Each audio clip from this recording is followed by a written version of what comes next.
আজকের এই সংসদের প্রধান অধিবেশনে বক্তব্য রাখবেন মোহাম্মদ হারুন। মাননীয় সদস্য, আপনার সময় 2 মিনিট। ধন্যবাদ মাননীয় স্পিকার। মাননীয় স্পিকার, আজ আমি সংসদ সদস্য হিসেবে নয়, একজন সাধারণ মানুষ হিসেবে কথা বলতে দাঁড়িয়েছি।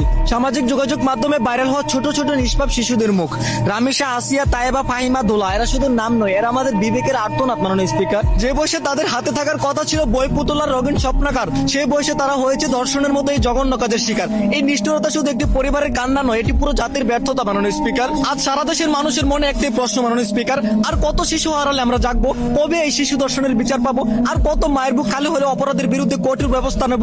একজন দর্শক কোনো সাধারণ মানুষ হতে পারে না। যারা শিশুদের নিষ্পাপ জীবন নষ্ট করে তাদেরকে দয়া দেখানো মানে মানবতার সাথে বিশ্বাসঘাতকতা করা। তাদের ছাড় দেওয়া মানে দেশের হাজারো ধর্ষণকারীদের সাহস বাড়িয়ে দেওয়া। মাননীয় স্পিকার, দেশের মানুষ আজ বিচার চায়, দ্রুত বিচার, কঠোর বিচার। মানুষ চায় এমন শাস্তি যা দেখে ভবিষ্যতে কোনো পশুর সাহস না হয় একটি মেয়ের দিকে কুদৃষ্টি দেওয়ার। মাননীয় স্পিকার, কাল দেখলাম ছিনতাইকারীর ছুরির আঘাতে এক র্যাব সদস্যের মৃত্যু। যে দেশের আইনের লোকদের জীবনের কোনো নিরাপত্তা নেই, সে দেশের সাধারণ জনগণের কিভাবে নিরাপত্তা পাবে? কিভাবে বাঁচবে তারা? পুরো জাতির পক্ষ থেকে আপনার কাছে এটা আমার প্রশ্ন মাননীয় স্পিকার। আজ এই সংসদে থাকা দেশের প্রতিটি অভিভাবক, শিক্ষক, প্রশাসন ও তরুণদের কাছে আমার একটা আবেদন, দেশ ও দেশের মানুষদের নিরাপত্তায় রাখুন, অপরাধীদের কঠোর শাস্তি দিয়ে দেশে শান্তি ফিরিয়ে আনুন। ধন্যবাদ মাননীয় স্পিকার।